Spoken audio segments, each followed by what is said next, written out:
I've been lonely for as long as I can remember. Not the kind where you're bored on a Friday night, the kind that follows you everywhere. At school, at home, in public, the kind where you're surrounded by people but still feel completely unseen. My phone almost never lights up anymore, not with "how are you," not with "just checking in," and after a while you stop expecting it to. I used to think something was wrong with me, that I was too quiet, too awkward, too forgettable. I was always the kid sitting near the edge of the group, close enough to hear the laughter, but never really part of it. I'd watch people talk so easily, like connection was natural to them, and for me, every conversation felt like a test. I'd replay everything afterward. Why did I say that? Why did I sound like that? Why can't I just be normal? That kind of thinking shrinks you, so eventually you stop trying, you stop reaching out. You tell yourself you like being alone, but late at night, scrolling through other people's lives, you realize that's not true. You don't hate people, you just hate feeling unwanted. I remember being younger, lying in bed watching my screen fade to black after hours of silence. I told myself no one cared, but really I just wanted one person to ask if I was okay. Sometimes I'd hold my pillow and pretend it was someone who actually noticed me. That kind of loneliness changes how you see yourself. It makes you afraid to reach out because you don't want to be a burden. It makes you wonder if you're even worth knowing. But what I didn't understand back then is that connection isn't built on being loud or impressive. It's built on honesty. People don't bond over perfection. They bond over shared quiet, shared pain, shared me too moments. The first time I admitted I felt lonely, someone said I do too. And that's when it hit me. I wasn't broken. I wasn't the only one. Everyone feels lonely. Some people just hide it better. Loneliness doesn't mean no one will ever choose you. It just means you haven't found your people yet. The ones who don't need constant conversation, the ones who understand silence, the ones who notice when you disappear and don't punish you for it. I didn't start finding those people until later, and it didn't happen all at once. It happened in small, uncomfortable steps, saying yes when I wanted to say no, asking questions and actually listening, and slowly, I realized something hard. People weren't avoiding me. I was avoiding them. I was rejecting everyone first because I was scared of being rejected. But when I stopped hiding and showed up as myself, awkward pauses and all, people stayed. And that taught me something important. Being alone doesn't mean you're unlovable. It means you're learning what connection is worth. Because when you finally meet people who truly see you, you'll protect those relationships. You'll know how rare they are. I still feel lonely sometimes. I think everyone does. But I don't fear it anymore. Because now I know it's not permanent. It's just a reminder that connection is coming. For a long time I thought being chosen meant being wanted loudly. Texts first, invites without asking, someone always reaching out. But when that never happened, I assumed the answer was simple. I wasn't enough. So I tried to become easier to like, less quiet, less honest, less myself, and somehow that made me feel even more invisible, because the truth is, being chosen isn't about attention, it's about recognition, it's about someone seeing you when you're not trying to be impressive, when you're tired, when you're quiet, when you don't know what to say. I used to wait for people to prove I matter to them. Now I understand something different. The people who matter don't always arrive early. They arrive when you stop shrinking to make room for everyone else, when you stop asking, why doesn't anyone choose me, and start asking, who actually sees me? Those people don't rush in, they don't announce themselves, they show up slowly, they stay quietly, and one day you realize you're no longer invisible, you're just finally with the right ones. I used to think being chosen would fix everything. That once someone picked me, I'd finally feel real, visible, enough.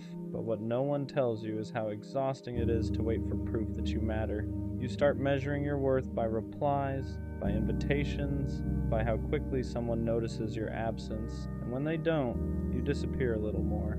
Not physically, emotionally. You stop sharing, stop hoping, stop expecting anything good to come your way. But somewhere along the line, I realized something uncomfortable. I wasn't invisible. I was hiding. I was so afraid of being unwanted that I never let myself be fully seen. And you can't be chosen if no one knows who you really are. So I stopped performing, stopped trying to be easier to love, stopped shrinking myself to avoid rejection, and not everyone stayed, but the ones who did, they didn't choose me loudly. They chose me consistently, they showed up, they listened, they noticed, and that's when it clicked. Being chosen isn't about everyone, it's about the few who see you clearly and stay anyway. And once you experience that, you stop begging to be picked, because you finally understand what being chosen is supposed to feel like. For a long time, I thought being chosen meant being noticed first, but real choosing doesn't look like that. It doesn't rush, it doesn't compete, it doesn't need to prove anything. Real choosing looks like someone staying when there's nothing exciting happening. It looks like someone listening without trying to fix you. Like someone remembering you even when you're quiet. I used to think I was always the one left out. Now I understand.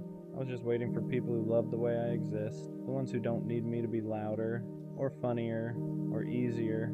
Just real. And when you finally experience that, something shifts. You stop asking why no one chooses you. You stop chasing proof. You stop shrinking because you realize you were never meant to be chosen by everyone. Just the right ones. And they don't miss you. I used to think being chosen would be obvious, like it would arrive loudly, like I'd finally feel certain, but choosing doesn't announce itself. It shows up in consistency, in someone remembering you when you don't remind them, in someone staying when you're quiet, tired, or unsure. I wasn't unchosen, I was just waiting for people who value depth over noise. And when you realize that, you stop chasing attention. You start recognizing presence, because being chosen was never about being seen by everyone. It was about being seen by the right ones. Sometimes the hardest part isn't being alone. It's feeling like you don't leave a mark, like you could disappear for days and nothing would change. No one asking where you've been, no one noticing your absence, no one reaching out just to see if you're okay. And that silence does something to you. It starts making you feel replaceable. Like you're not needed, just tolerated, like the world would keep moving exactly the same without you in it. You begin to watch how easily people connect with others, how fast friendships form, how naturally some people are included, and you wonder what it is about you that keeps you just outside the circle. You don't feel angry, you don't feel bitter, you just feel forgotten. So you start shrinking without realizing it. You speak less, you share less. You stop initiating because you're tired of feeling like you're always the one trying. And over time, that turns into a belief that if people wanted you, they would show it. That if you mattered, you wouldn't have to question it this much. But here's the part no one tells you.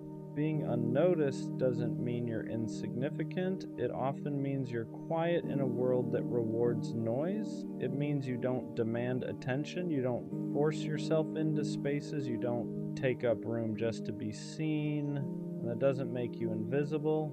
It makes you easy to overlook. There's a difference. Some people are loud enough that their presence is impossible to miss. Others are deep enough that they're only felt when they're gone. And when you've always been the second type, you don't realize your value until someone finally pays attention to who you are beneath the silence. So if you've ever felt like no one would notice if you disappeared for a while, it doesn't mean you don't matter. It means you haven't been surrounded by people who know how to look. When you feel unnoticed for long enough, it doesn't just stay external, it turns inward. You start questioning yourself in quiet ways, not dramatically. Not all at once, just small doubts that stack over time. Maybe I'm not interesting enough. Maybe I'm too quiet. Maybe people forget me because there's nothing memorable about me. And those thoughts don't come from ego. They come from repetition. From being the one who checks in first. From being the one who listens more than they're heard. From being present in people's lives without feeling anchored in them. Eventually you stop asking why others don't choose you. You start asking what's wrong with you. You replay conversations long after they end. You analyze your tone, your timing, your expressions. You wonder if you said too much or not enough, if you were too available. or not interesting enough to be missed, and that constant self-evaluation is exhausting. It makes connection feel risky, like every interaction could confirm the fear you already carry, so you protect yourself, you stop initiating, you stop opening up, you keep things surface level so it won't hurt as much when people drift. But the distance doesn't bring relief, it just brings more loneliness, now mixed with shame, because you tell yourself you're the reason it keeps happening. But here's what that doubt really is. It's not intuition, it's not truth, it's the result of being around people who didn't know how to meet you where you are, people who connected through noise, speed, and constant availability. And when you don't operate that way, you start believing the problem is you. But depth often looks invisible until someone knows how to value it. Your quiet wasn't the issue, your presence wasn't lacking, you were just internalizing absence that never belonged to you in the first place. And the moment you realize that, the doubt starts losing its grip. After a while, the doubt doesn't just stay in your head, it changes how you show up. You start speaking less, not because you have nothing to say, but because you don't want to risk saying the wrong thing. You stop sharing your thoughts mid-sentence, you downplay your feelings, you laugh things off before they can matter, not because you don't care, but because caring has felt unsafe. You learn how to be easy to overlook. You don't take up much space, you don't ask for much attention. You tell yourself you're just low maintenance, but really you're slowly disappearing to protect yourself. You convince yourself it's better this way, that needing less means hurting less, but the cost is quiet and heavy, because every time you silence yourself, a part of you learns that your voice isn't worth hearing. You start letting conversations end even when you want them to continue. You wait for others to choose you instead of choosing to show who you are. And when they don't, it feels like confirmation. But what's actually happening is something much sadder. You're hiding the very parts of yourself that someone could connect to, not because they aren't valuable, but because they were never welcomed properly before. So you adapt. You become agreeable, predictable, safe, and the world mistakes your self-protection for a lack of depth. But silence isn't emptiness, it's often the result of being unheard too many times. The truth is, you didn't stop speaking because you had nothing to offer. You stopped because no one taught you it was okay to take up space without earning it. And the moment you begin to realize that your quiet was learned, not inherent, something starts to shift, because disappearing was never who you were. It was what you did to survive feeling unchosen. There's a moment, usually quiet, when you realize how much you've been shrinking, not all at once, not dramatically, just in small ways you barely notice. You stopped sharing stories, stopped mentioning things that mattered to you, stopped reacting honestly because it felt easier to stay neutral than risk being ignored. You told yourself you were being mature, low-key, independent, but deep down you knew it was something else. You were making yourself easier to leave. When you felt unchosen for a long time, you start believing that visibility is dangerous, that the more of yourself you show, the more rejection can hurt. So you learn how to be present without being exposed. You stay likable but not real. You're there, but you're not felt. And then one day, something small happens. Someone asks a real question. Someone waits for your answer. Someone doesn't rush past your silence, and it catches you off guard because you realize how long it's been since someone actually wanted to know you. That moment can feel terrifying because being seen after hiding feels vulnerable. You worry you'll say too much or be too intense or finally prove the fear you've been carrying, that once people really see you, they'll leave. But hiding never brought connection. It only brought safety without closeness. And slowly you start experimenting.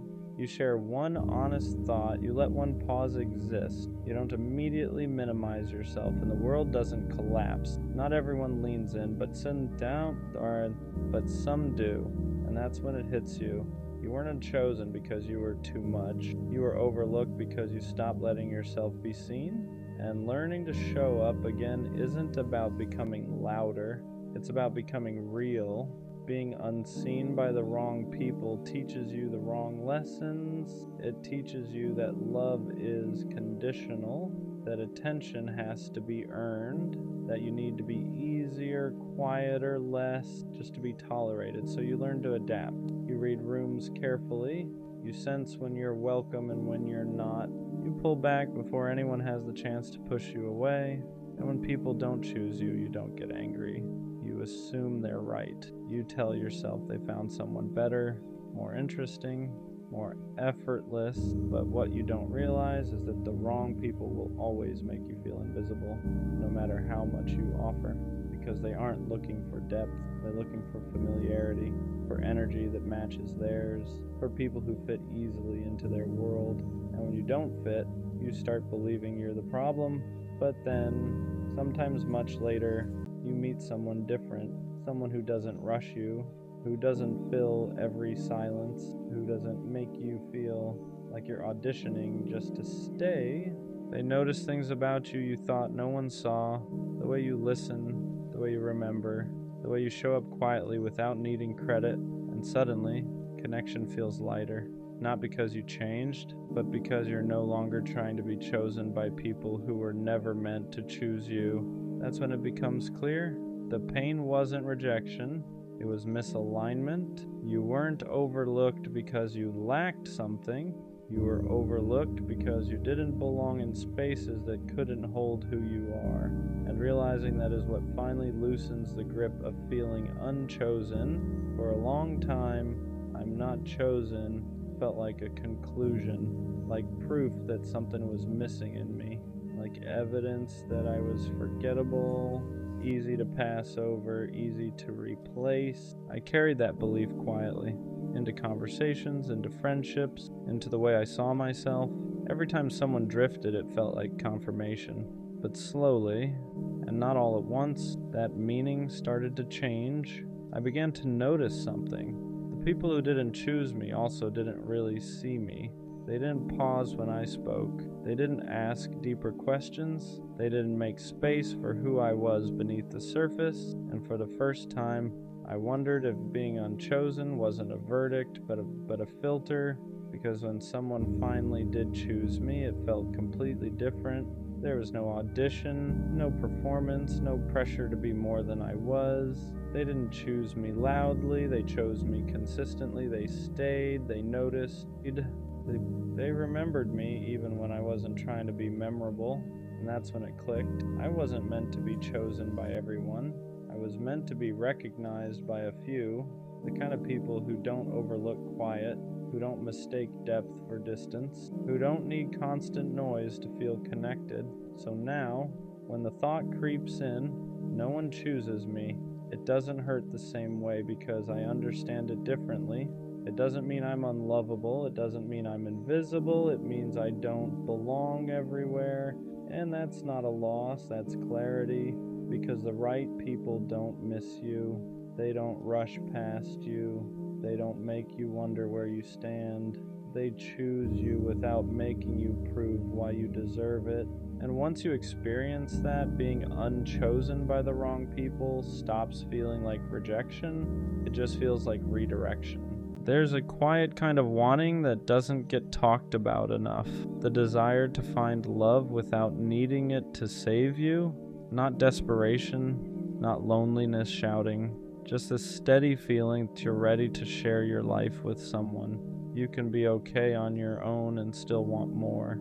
You can enjoy your solitude and still wish there was someone to come home to, someone to tell the small things to, someone to sit with you when the day ends. The desire to find love isn't weakness, it's not emptiness. It's the part of you that knows connection would add to your life and not complete it, not fix it, just deepen it.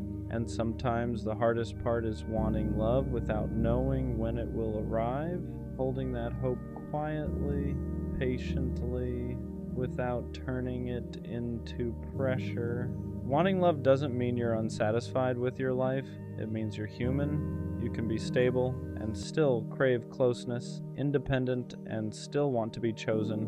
whole, and still want someone to share the weight with.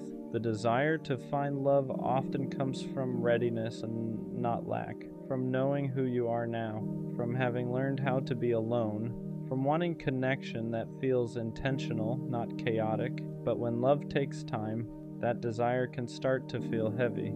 You wonder if you're asking for too much, if you should want it less. If being patient means silencing yourself, it doesn't. Wanting love quietly, steadily, without rushing or forcing it, that's not pressure, that's hope with boundaries. And that kind of desire isn't something to suppress. It's something to hold without letting it turn against you. The hardest part is wanting love deeply without letting the waiting turn into self-doubt. Because when time passes, the mind starts asking questions the heart never needed answered. Why hasn't it happened yet? Did I miss my chance? Am I doing something wrong? But the wait isn't evidence. It's not a verdict on your worth. It's just time. And time doesn't measure readiness the way people think it does. Sometimes love takes longer because it's meant to meet you after you've softened, after you've steadied, after you've learned how to want something without losing yourself to it. You're allowed to want love without rushing it. You're allowed to hope without turning that hope into pressure. The desire to find love doesn't mean you're behind. It means your heart is open and patient enough to wait for something real instead of settling for something close. Wanting love doesn't mean you're waiting for your life to start. Even when it feels like everything else is moving forward without you, you're still living, still growing, still becoming someone who knows what they need now. The desire to find love isn't a pause button on your life. It's something you carry alongside everything else. You don't stop building yourself just because you want someone. You don't stop being whole just because you imagine sharing that wholeness. Sometimes it feels like love is the missing chapter, but it's not missing. It's just later in the story. And that doesn't make the pages you're in right now any less real or meaningful. You're not waiting to begin. You're already here. And love, when it comes, won't start your life. It'll meet you right in the middle of it. The desire to find love doesn't have to turn into urgency. Even when time passes, even when you notice everyone pairing off, even when the quiet gets loud at night, urgency comes from fear, from believing love is running out, or that you need to catch it before it's gone. But love isn't something you miss because you didn't move fast enough. It's something you meet when you're able to stay grounded while wanting it. You can desire love without chasing it, without forcing timelines, without settling for attention that doesn't feel right. Wanting love calmly is an act of trust. Trust that you don't need to rush to be chosen. Trust that connection isn't earned by anxiety or effort alone. You're allowed to want love without being afraid of the wait, because the love meant for you won't require panic to arrive. The desire to find love often gets stronger right before you learn how to hold it gently. Not because love is close, but because you've reached a point where you're no longer chasing it to fill a gap. You've learned how to be alone, how to sit with yourself, how to live without rushing into the wrong arms. So the wanting feels different now. It's calmer, more intentional, less desperate. You don't want just anyone anymore. You want something that feels safe, mutual, uncomplicated in the right ways. And that kind of desire doesn't shout, it waits. It trusts that love isn't about timing tricks or proving readiness. It's about meeting someone who recognizes you right where you are. The wanting doesn't mean you're missing something. It means you're ready to receive something without losing yourself in it. Wanting love isn't impatience. It's emotional maturity. It means you've learned the difference between craving attention and wanting connection. You don't want chaos anymore. You don't want something that costs you peace. You want love that feels mutual, calm, chosen. That kind of desire comes after you've done the work, after you've learned how to be alone without becoming closed. You're not rushing. You're recognizing readiness, and there's a quiet confidence in that, because now you're not asking love to save you. You're asking it to walk beside you. Keeping your heart open while waiting is harder than it sounds, because waiting can slowly turn into armor. You tell yourself you're fine. You act unbothered. You pretend you don't want it as much anymore, but that's not strength, that's protection. An open heart doesn't mean you hurt yourself on purpose. It means you don't close off just because love hasn't arrived yet. You let yourself feel the wanting without letting it harden you. You stay soft without becoming naive. That balance matters because love doesn't find you when you've shut everything down, and it doesn't last when you've learned to love with walls up. Staying open doesn't mean waiting in pain. It means trusting yourself enough to feel hope without letting it break you. At some point, the desire to find love stops feeling restless. It turns into quiet confidence. You still want it, you still imagine it, but you're no longer scanning every moment wondering if this is when it happens. You trust yourself now. You trust that you won't miss it by being calm. You trust that you don't need to chase what's meant to meet you. The wanting becomes softer, more patient, less heavy, not because you care less, but because you finally believe you're worthy of love even before it arrives. And that belief changes everything, because when love does show up, it won't feel like relief, it'll feel like recognition. The desire to find love was never something to overcome. It wasn't a flaw, it wasn't impatience, it wasn't you being behind, it was guidance. It taught you what you value, what you won't settle for, how to stay open without abandoning yourself. Every quiet want, every hopeful thought, every moment you chose patience over panic, it shaped you. So when love finally meets you, it won't feel like something you chased. It'll feel like something that arrived when you were ready to recognize it, not because you stopped wanting it, but because you learned how to want it gently. And that's not weakness, that's wisdom. I don't care how corny it sounds, I'll never stop being a lover boy. Not until I get the kind of love I've always imagined. The kind where there is no one else, no distractions, no half interest. Just one person in a world that feels smaller because of it. I want that kind of love where it doesn't wander, where nobody else even registers. Where loving them feels natural, not forced. The kind of love that feels cinematic without trying. Just two people driving nowhere, standing in open fields, traveling for no reason other than wanting to be together. The kind of love you don't just feel in your chest, you feel it in your soul, hot, intense, alive. And I don't understand how people walk around acting indifferent to that. Love is something casual, like it doesn't matter, because love is everything. Sharing the world with someone, learning their habits, knowing their moods, understanding them in ways nobody else does. Going from strangers to someone you can't imagine life without, there's nothing like it. And yeah, love comes with risk, heartbreak, loss, pain, but I'm here for all of it, because if that's the price of loving deeply, I'll pay it. I'll take the heartbreak, I'll take the uncertainty, I'll take the risk. The lover boy in me isn't dying. It can't. What makes it hard sometimes isn't loving deeply. It's loving deeply in a world that pretends not to care. People act like being attached is embarrassing, like wanting someone fully is something you should hide. They call it nonchalant. They call it cool. They call it protecting yourself. But to me, it just feels empty. I don't want love that's casual. I don't want half interest.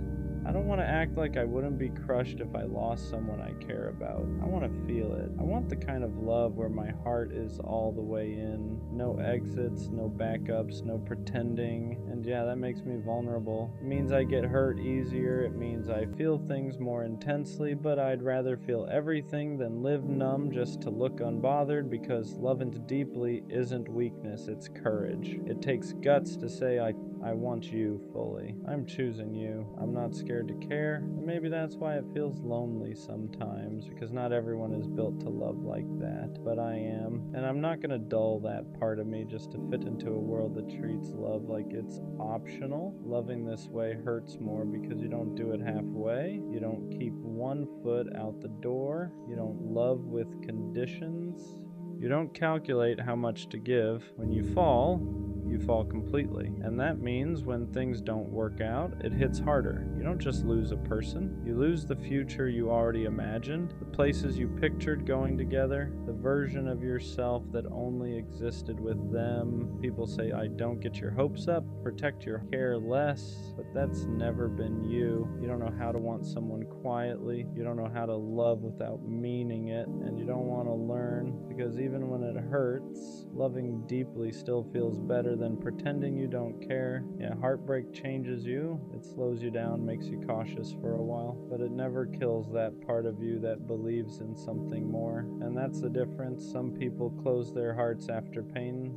Others keep theirs open, not because they're naive, but because they refuse to let disappointment turn them cold. You don't love deeply because it's easy. You love deeply because that's who you are. And even when it costs you, you'd rather feel everything than live a life that feels empty. The truth is, you already know how this can end. You know love can break you. You know it can leave scars. You know it can take pieces you don't get back, and still you choose it. Not because you're reckless, not because you're desperate, but because a life without love feels smaller than a life with heartbreak. You're not chasing perfection, you're chasing connection. The kind that makes the world feel louder and quieter at the same time. The kind that turns ordinary moments into memories. The kind that makes you feel seen in ways words can't explain.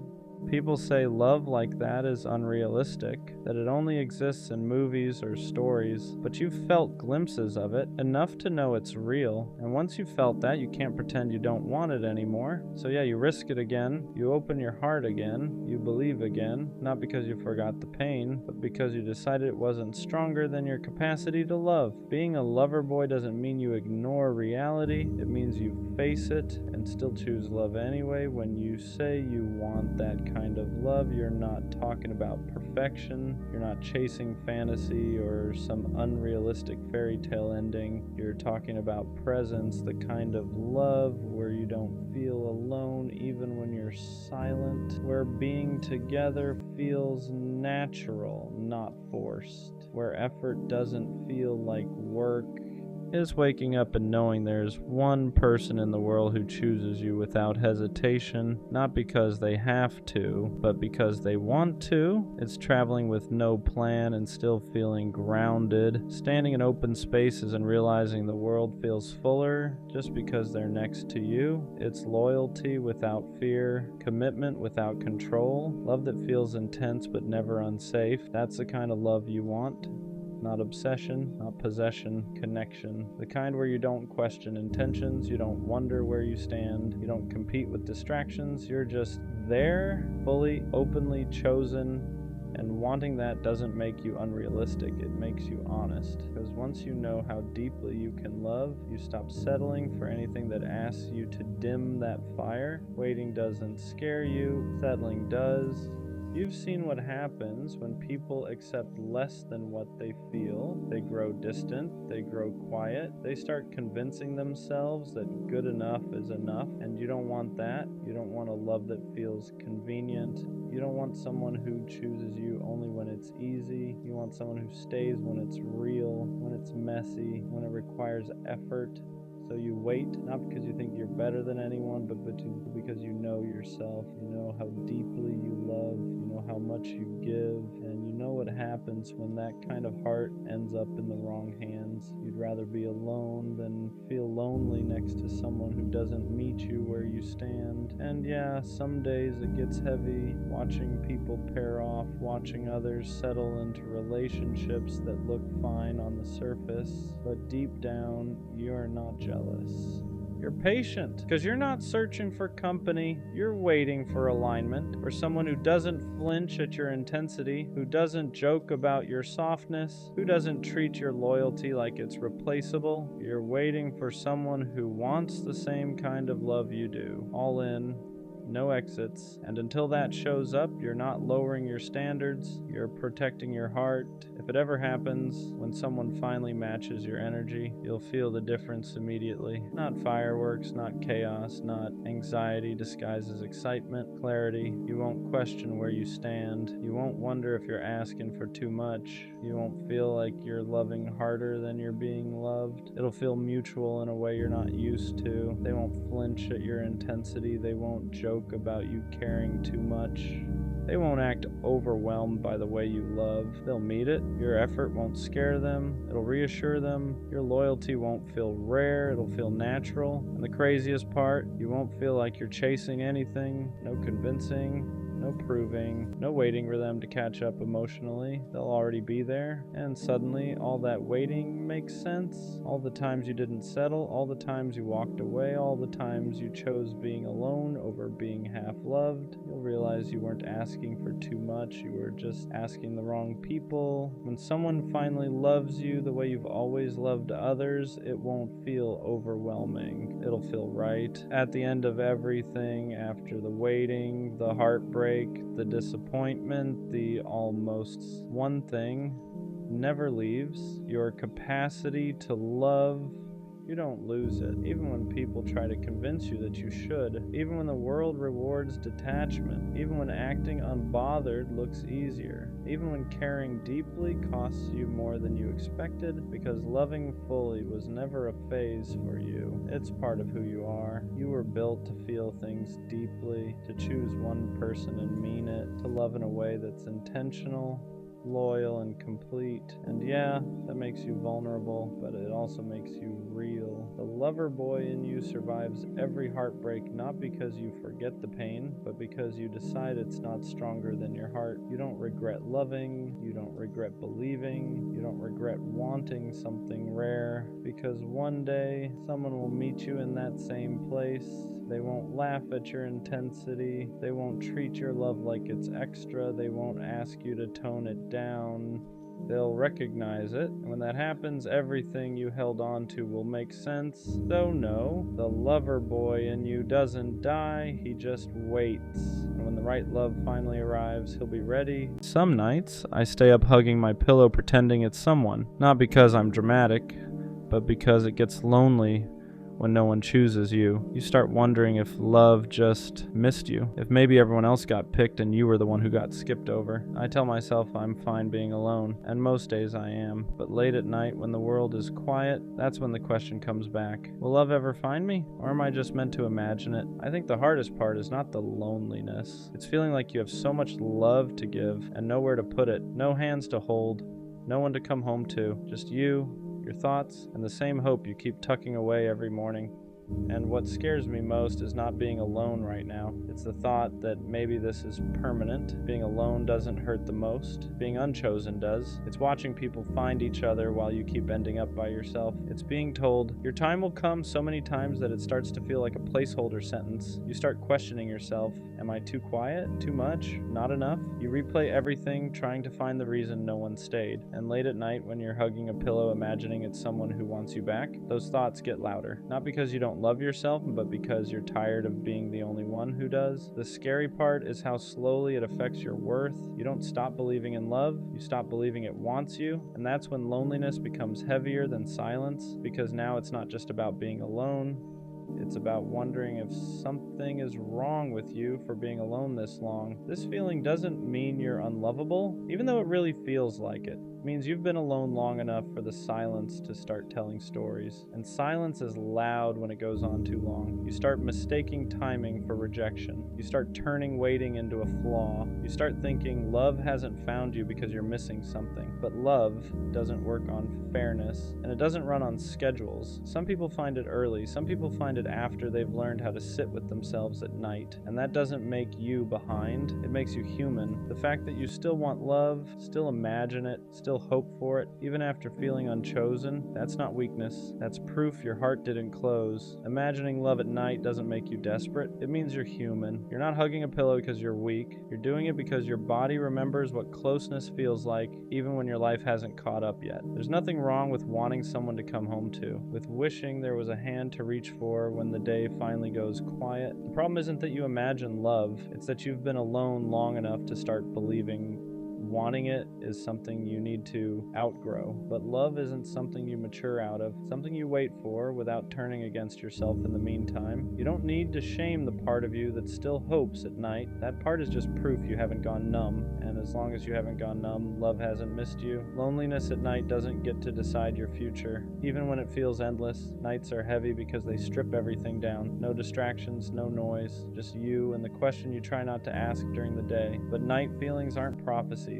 They're just unmet needs speaking when everything else is quiet. Being alone right now doesn't mean you'll always be alone, and being unchosen so far doesn't mean you're unchoosable. It just means you haven't been met yet. There's a difference. You're not behind, you're not forgotten, you're not running out of time. You're just in the part of the story where love hasn't arrived, not the part where it never does. The hardest balance is holding hope without turning it into self-doubt, because when you hope for something for a long time, it can start to feel personal when it hasn't arrived yet. You tell yourself you're patient, but underneath that, there's a quiet fear that maybe hope is just another way of setting yourself up, so you try to numb it. You tell yourself you don't need love, you act like you're fine on your own, but hope doesn't disappear that way. It just goes quiet and waits for the night. The truth is, hope isn't the problem. Hope only hurts when you turn it inward and use it as proof that something is wrong with you. You're allowed to hope without questioning your worth. You're allowed to want love without it meaning you're lacking. Hope isn't weakness. It's just your heart still believing in a future you haven't reached yet. When love hasn't found you yet, it can make you feel invisible. You're moving through life unnoticed, unchosen, easy to pass by. But invisibility isn't the truth. It's just what loneliness whispers when it's tired of waiting. You don't get overlooked because you lack something. You get overlooked because connection isn't something you can force into timing. The right person doesn't miss you because they're better at noticing. They find you because they're looking for what you already are. And until then, you're not invisible. You're just living in the space before recognition. That space feels quiet. It feels long. It feels unfair. But it isn't empty. It's shaping you into someone who will recognize real love when it finally arrives. Not because you're desperate for it, but because you're ready to receive it without disappearing into it. Love usually doesn't find you when you're proving you deserve it. It finds you when you stop performing and start existing. For a long time, I thought if I was good enough, patient enough, understanding enough, someone would finally see me. So I overgave, overthought, over-explained. But love doesn't arrive as a reward for endurance. It arrives when you're no longer shrinking to be easier to choose. The moment you stop asking, what do I need to fix? And start asking, what do I need to feel safe? Something shifts. You don't chase connection anymore, you allow it, and that doesn't make love come faster, and it makes it come healthier. Because the love that finds you then isn't choosing you because you tried hard enough. It's choosing you because you're finally standing still as yourself. Waiting is hard because it's empty time. Not empty in life, but empty in connection. You're still living, still growing, still doing everything you're supposed to do, but there's no one to share the quiet with, and that's where loneliness sneaks in. The difference between waiting and loneliness is what you tell yourself while you're there. Loneliness says, nothing is happening because I'm not enough. Waiting says, something hasn't arrived yet, and that's not a reflection of my worth. Learning to sit in the waiting doesn't mean pretending you don't want love. It means refusing to let the absence of it turn into self-blame. You can want love deeply and still treat yourself gently in the meantime. You can feel the quiet without letting it convince you that this is all there will ever be, because waiting isn't where your story ends. It's just the space between who you've been and who you're about to meet. There's a moment when hope stops hurting, not because love arrived, but because you stop fighting yourself while waiting. You stop asking the question every night with fear in it. You still want love, you still imagine it, but it no longer feels like your life is on hold without it. Hope becomes something gentle, something you carry, not something that weighs you down. You realize love finding you was never about being chosen faster or proving you're worthy enough. It was about becoming someone who doesn't disappear while waiting to be seen. And when that shift happens, loneliness loosens its grip, not because you're no longer alone, but because you're no longer against yourself. That's when hope becomes safe again, and that's usually right before love finally knows where to find you. Some nights you still wish someone was there, and that doesn't mean the healing didn't work.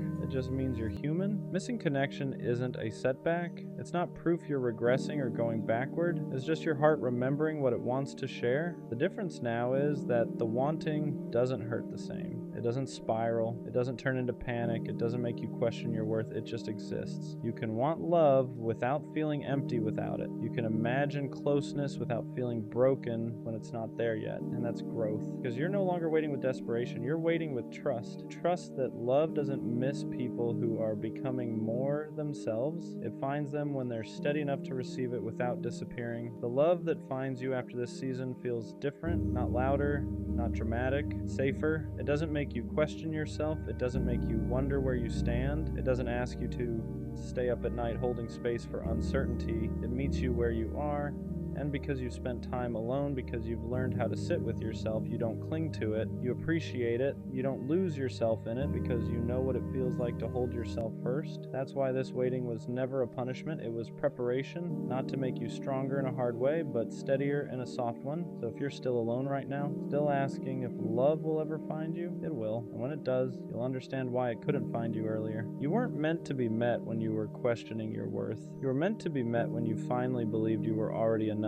If you're asking that question right now, it doesn't mean you're behind. It means you're honest. You're honest about wanting connection, about feeling alone sometimes, about hoping there's more than just nights where you hug a pillow and imagine what could be. And that honesty matters. Love doesn't find people who gave up on it. It finds people who stayed open even when it hurt. People who learned how to be alone without becoming bitter, who waited without turning against themselves. So no, love didn't miss you. It just hasn't arrived yet. And when it does, it won't feel like something you chased or finally earned. It'll feel like something that recognizes you, like it knew where you were the whole time, and suddenly those nights won't feel so heavy anymore. Not because you forgot them, but because they led you right where you were meant to be. One day you won't ask the question anymore, not because love arrived overnight, but because you stopped measuring your life by what's missing. You'll still want connection, you'll still imagine it sometimes, but it won't feel heavy. You'll realize you didn't waste these nights. You were learning how to stay gentle in a quiet season, and that matters because the love that eventually finds you won't have to convince you that you're worth choosing. You'll already know. And when someone finally holds you, it won't feel like something you waited forever for. It'll feel like something that arrived right when you were ready to be seen, not as someone hoping to be chosen, but as someone whole. We all know that one friend who's genuinely a good guy, not the fake nice kind, not the kind that's only good when it benefits him. I mean the real kind, the one who listens more than he talks, the one who checks in just because, one who walks her home, texts, "Let me know when you get there," and actually waits for the reply, not for points, not for validation,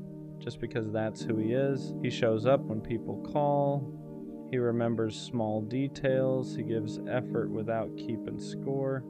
And somehow, he's always the one that gets hurt.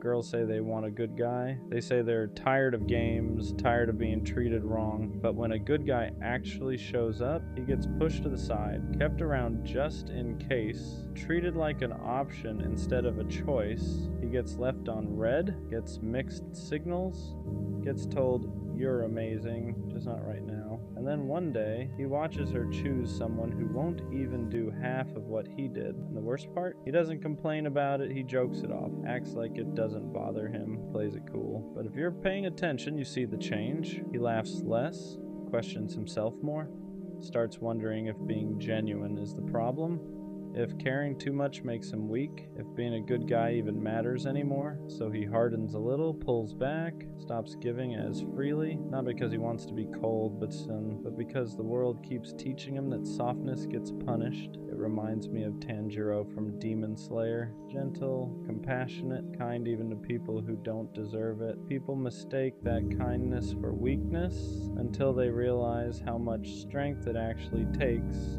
to stay good in a cruel world. That's the truth people forget. Real strength isn't loud.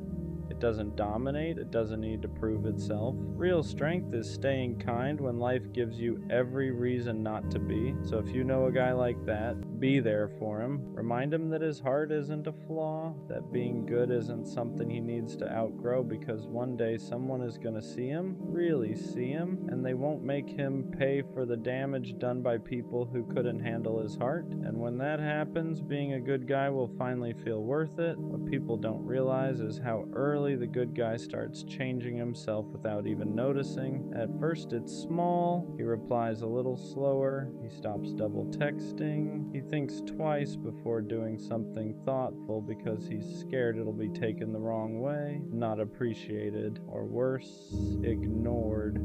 He starts asking himself questions he never used to ask. Am I doing too much? Should I care less? Why do I always end up like this? And that's dangerous because now he's learning to dull the very traits that made him special. The world doesn't break good guys all at once. It chips away at him slowly. Every time his effort isn't matched, every time his loyalty is taken for granted, every time he's told he's perfect but still not chosen. Eventually he starts building walls, not because he wants to play games, but because he's tired of being the only one who loses when he plays fair. He watches people who treat others poorly get rewarded with attention, love, and chances, and he wonders what he's doing wrong for choosing empathy instead of ego. But here's what nobody tells him. Being a good guy isn't about what you receive immediately, it's about who you become long-term.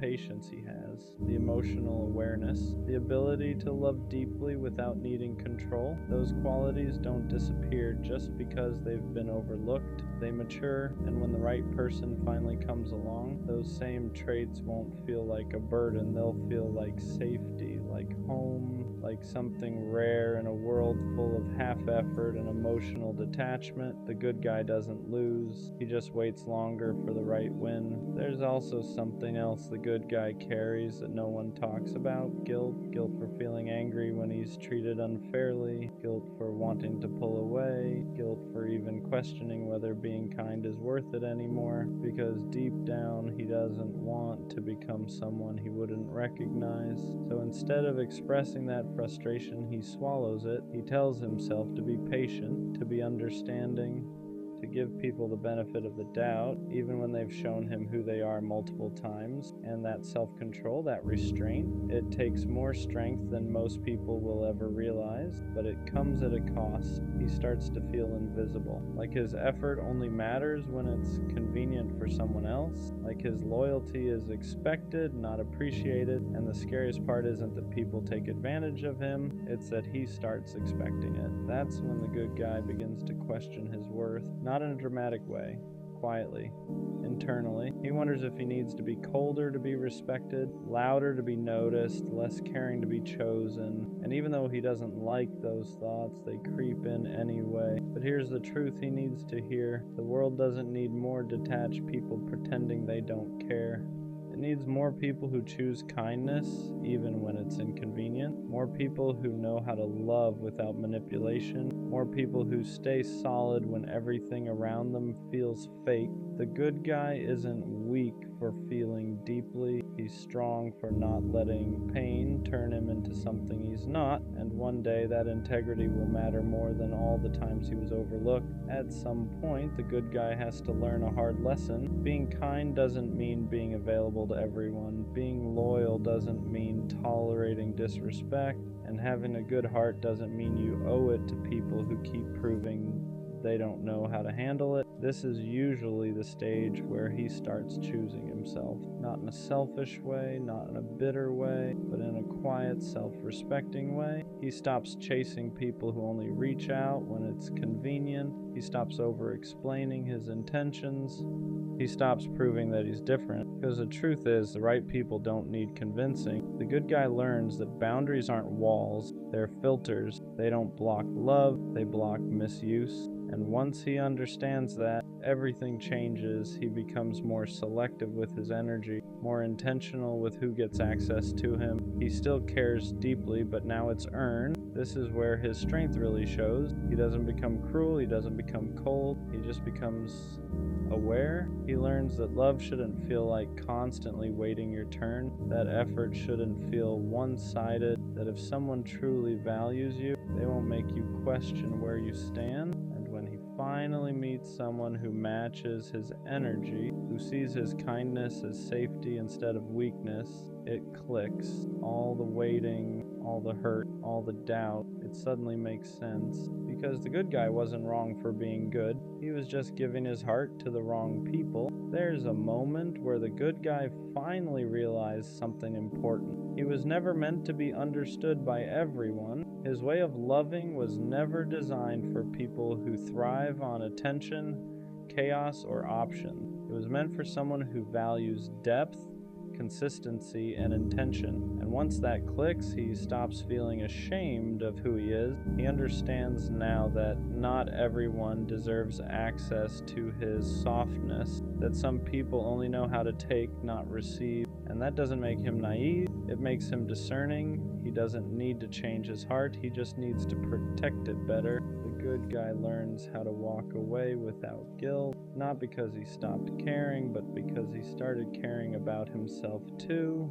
He learns that choosing peace over potential isn't giving up, it's growth. That silence is sometimes the loudest form of self-respect, and slowly something shifts. He speaks clearer, stops apologizing for having standards. He no longer wonders if being a good guy is worth it. He knows it is, because even if the world tried to harden him, it didn't succeed. He stayed true, and that integrity, that's something no one can take from him. One day, someone will meet him where he is. They won't question his intention. They won't test his loyalty. They won't confuse kindness for weakness. They'll recognize it immediately, and they'll protect it the same way he does. Until then, the good guy keeps moving forward, not bitter, not broken, just wiser. And when that day comes, it won't feel dramatic. It won't feel like a movie moment where everything suddenly makes sense all at once. It'll feel calm, familiar, almost quiet, because the right person won't make the good guy question himself. They won't make him wonder if he's doing too much or not enough. They won't make him feel like he has to shrink his heart to be accepted. They'll meet him where he stands. They'll appreciate the way he listens, the way he shows up, the way he loves without keeping score. And for the first time, he won't feel like his kindness is a liability. It'll feel like a gift, something mutual, something protected, something finally returned. The good guy won't have to explain himself anymore. He won't have to prove that his intentions are real. He won't have to play it cool or pretend he doesn't care. He'll be allowed to be exactly who he is, and that'll be enough. Until then, the journey matters. Every disappointment taught him boundaries. Every heartbreak taught him discernment. Every moment of doubt sharpened his sense of self. He didn't lose those years being overlooked. He was being prepared to recognize real love when it shows up, prepared to walk away from anything that feels half-hearted, prepared to protect his heart without hardening. So if you're that good guy reading this, don't change. Don't let the world convince you that you need to become colder to survive. Stay solid, stay honest, stay kind. Just be selective with who gets that version of you. Because the world doesn't need fewer good guys. It needs people brave enough to stay good even when it's easier not to. What people never see is how much discipline it takes for the good guy to stay the way he is. Every bad experience tempts him to harden up. Every time he's overlooked, replaced, or taken for granted, there's a voice in his head telling him to stop caring so much, to move differently, to love less, to become like everyone else. But he doesn't. Not because it's easy, but because he knows who he is. He understands now that changing his character to fit a broken system would only cost him himself, and losing yourself just to be chosen by the wrong people is a price that's too high. So instead of becoming colder, he becomes more intentional. Instead of closing his heart, he narrows the door. He learns that being good doesn't mean being accessible to everyone. It means being principled. It means having the strength to say no, to walk away, to choose solitude over disrespect. And that kind of self-control, that's rare. The good guy also learns to forgive, not to excuse what hurt him, but to free himself from carrying resentment. He doesn't want bitterness living rent-free in his heart. He wants peace, growth, clarity, and forgiveness is part of that process. And one day, when someone finally meets him with the same depth, the same consistency, the same effort, he'll recognize it immediately. Not because it feels intense, but because it feels familiar. Until then, he keeps building, keeps healing, keeps choosing integrity over impulse, because the good guy isn't waiting to be saved. He's becoming someone worth meeting. In the end, the good guy doesn't get a dramatic apology from everyone who hurt him. He doesn't get closure from every situation that left scars. And he doesn't get a moment where the world suddenly admits it was wrong for overlooking him. What he gets is something quiet and far more powerful. He gets peace. Peace in knowing he never had to become someone else to survive. Peace in knowing his heart stayed intact even after everything. Peace in knowing he loved honestly in a world that often rewards the opposite. He looks back and realizes that every time he was ignored, every time he was treated like an option, every time he was underestimated, it wasn't a reflection of his worth. It was a reflection of who couldn't meet him where he stood. And that understanding changes everything, because now he doesn't crave validation. He doesn't chase attention. He doesn't beg to be chosen. He knows who he is. And when love finally finds him, the kind that's mutual, intentional, and steady, it won't feel like winning. It'll feel like alignment, like finally being understood without having to explain yourself, like being valued without having to prove. Until then, the good guy keeps walking forward, not bitter, not resentful, not hard, just grounded. And that's the kind of strength no one can take. It's always at night when everything hits at once. Your room gets quiet, your phone is dry, everyone's asleep, and suddenly your mind keeps replaying everything. You try to forget the laughs, the old texts, the what ifs. You start missing people you swore you moved on from. You start feeling things you buried a long time ago. And it's not even about wanting them back. It's about wishing things just ended differently. Wishing you said more or nothing at all. You ever lay there staring at the ceiling, feeling like the past is louder than the present? It's like Aaron from Attack on Titan, haunted by the weight of what's already gone, but still pretending to move forward like it doesn't hurt. And the worst part? You can't talk to anyone about it because it's 2 a.m., and no one would get it anyway. But let me remind you this. Those memories, they're just echoes. They feel loud now, but they don't define you. You lived through them, and you're still here, and yeah, it hurts, but that means you cared. And caring, that's not weakness. That's proof you're human. So breathe. You won't feel like this forever. It always gets heavier at night. Not during the day when there's noise, distractions, people moving around. It's when everything finally shuts off. When your room is still, your phone hasn't buzzed in hours, and the world feels like it forgot about you. That's when your thoughts stop waiting their turn. Your mind starts pulling things out of storage you didn't ask for. Old conversations, screenshots you never deleted, moments you thought you were over until they show up uninvited. Tell yourself you've moved on, and maybe you have. Moving on doesn't mean forgetting. It just means learning how to live with what still lingers. You don't even want them back. That's the confusing part. You just wish things had ended cleaner, wish you explained yourself better, or maybe wish you stayed quiet instead of saying too much. You replay scenarios that can't be fixed, trying to rewrite endings that are already locked in. You lie there staring at the ceiling, feeling like the past is louder than the life you're living right now, like everything that mattered before is screaming for attention, while the present barely whispers. You wonder why it still affects you, why it still sneaks up on you when you thought you were stronger than this. And the worst part is the timing. Too late to text anyone, too late to explain how heavy your chest feels, too late to ask for reassurance without feeling dramatic. So you just sit with it, alone, letting it hit you in waves. It's like carrying something invisible all day, and at night you finally feel the full weight of it. You act fine, you move forward, but inside, there's still grief for versions of life that never happened, for people who changed, for moments that ended before you were ready. But here's what matters. Those memories aren't commands, they're echoes. They sound loud in the quiet, but they don't control where you're going. They don't erase the fact that you survived them. They don't cancel the future you haven't lived yet. If it hurts, that doesn't mean you're weak. It means you felt deeply. It means something mattered to you. And caring isn't something to be ashamed of even when it leaves scars. So breathe. Let the night pass. You won't always feel like this, and one day the quiet won't feel so heavy anymore. There's a certain kind of loneliness that only shows up at night. Not the kind that comes from being alone, but the kind that comes from remembering when you weren't, when someone used to be a constant, a voice you could reach for without thinking, a presence that made the quiet feel safe instead of heavy. At night you realize how much space they used to fill. Now that space just exists, unoccupied, untouched. You don't want to fill it with anyone else because it doesn't feel right yet. So you sit with it, even though it aches. Your mind starts drifting into the what ifs. What if I had said things differently? What if I stayed quiet instead of reacting? What if I left sooner? What if I tried harder? You run through 100 alternate endings, knowing none of them change reality, but somehow your brain keeps trying anyway. That's the trap of nighttime thinking. It convinces you that if you replay the past enough times, you'll finally find peace in it. But peace doesn't live there anymore.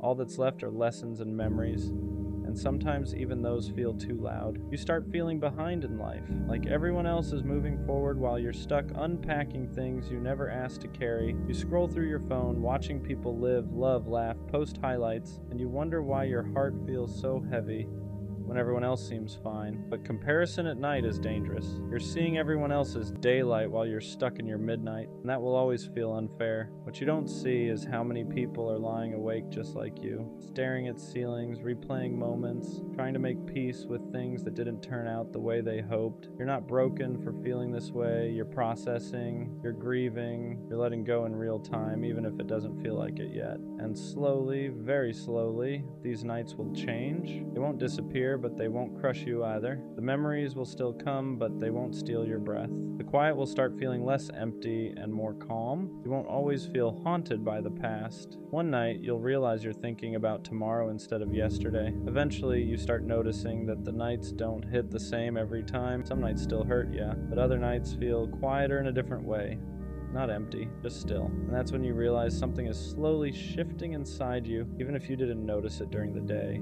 You begin to understand that missing someone doesn't always mean you want them back. Sometimes it just means they were part of a chapter that mattered, a chapter that shaped you. And endings like that don't disappear quietly. They linger, they echo, not because you're stuck, but because you lived it fully. At night, you start reflecting less on them and more on yourself, on how much you've changed since then, on how certain things you tolerated before you'd never accept now, on how some versions of you had to break so newer ones could exist. And that realization is bittersweet, because growth often comes wrapped in loss. You realize that the pain isn't pointless. It taught you boundaries. It taught you what effort looks like when it's real. It taught you how to spot the difference between attention and intention. Those lessons didn't come cheap. They weren't wasted either.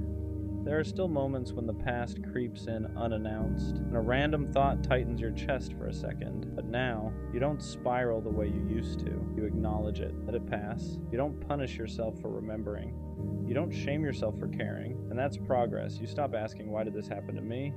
You start asking, what did this teach me? And that question changes everything. The nights don't feel like battles anymore. They feel like checkpoints. Moments where you check in with yourself, where you realize how far you've come even if you still have a long way to go. And one day, you'll lie in bed and realize your thoughts aren't pulling you backward anymore. They're just passing through. And for the first time in a while, the quiet won't feel heavy. It'll feel earned. There's a point where the night stops feeling like an enemy and starts feeling like a mirror. Not one that judges you, but one that shows you who you've become. You're not the same person you were back then. You don't react the same. You don't attach the same. You don't give pieces of yourself away as easily. And while part of you misses that softness, another part of you is grateful you learned how to protect it. You start realizing that healing isn't loud. It doesn't announce itself. It doesn't show up all at once. It happens in quiet moments like this, when you choose not to spiral, when you choose not to reach out, when you choose to sit with your feelings instead of running from them. Those small decisions stack up, even if it doesn't feel like it yet. Some nights you'll still feel that ache, that sense of loss, but it won't feel like panic anymore. It'll feel like a reminder that you loved something real, reminder that you're capable of depth.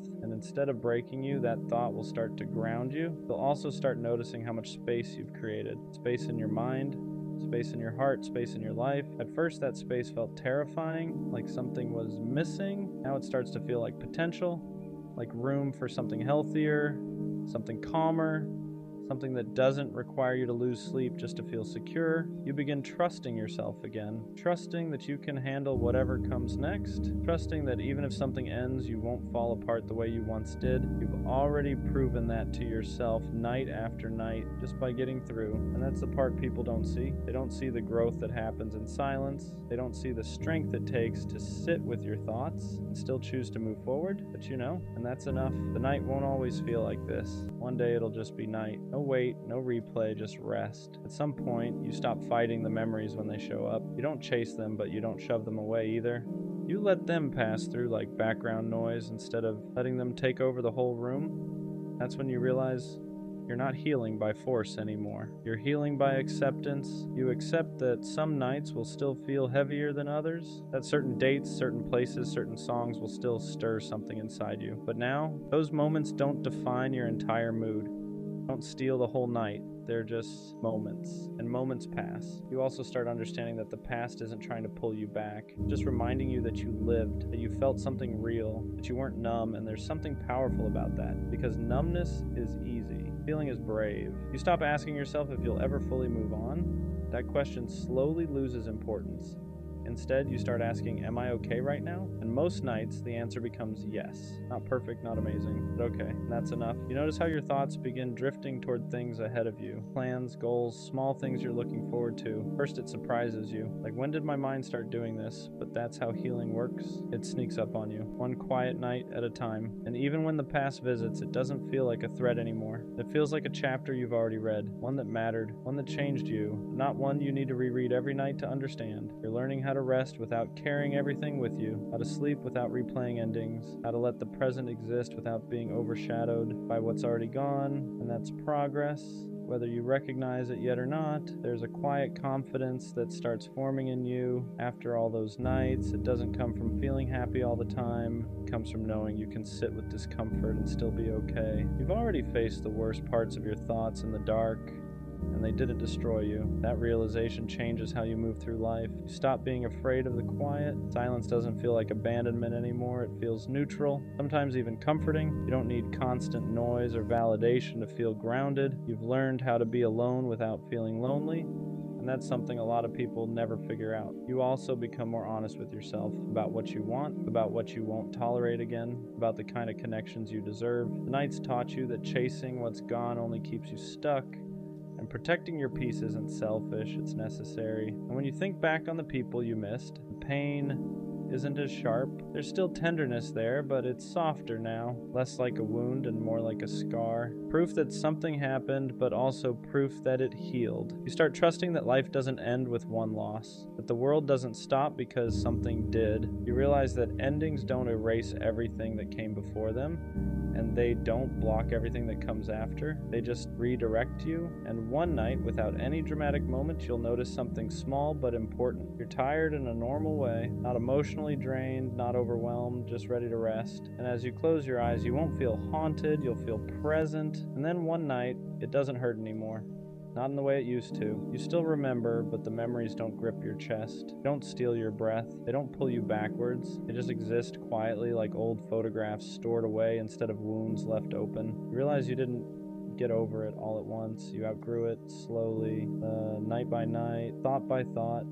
You kept living even when it was hard. You kept choosing yourself even when part of you wanted to stay stuck in what was familiar. And without noticing, you built something stronger than closure. You built resilience. The nights that once felt unbearable became lessons. They taught you how to sit with yourself, how to listen instead of run, how to accept endings without needing them to make sense. And because of that, you're not afraid of feeling anymore. You're not afraid of caring. You're not afraid of loving again when the time is right. You understand now that pain doesn't mean you failed. It means you were present. It means you opened your heart in a world that doesn't always know how to hold it gently, and that's not something to regret, that's something to respect. Past no longer defines you, it informs you, it shaped you, but it doesn't own you. You carry it with wisdom now, not weight. And the quiet you once feared, it's become peace. So if tonight feels heavy, remember this. You won't always feel like this. You are moving forward even when it doesn't feel obvious. And one day, you'll look back at these nights and realize they didn't break you. They built you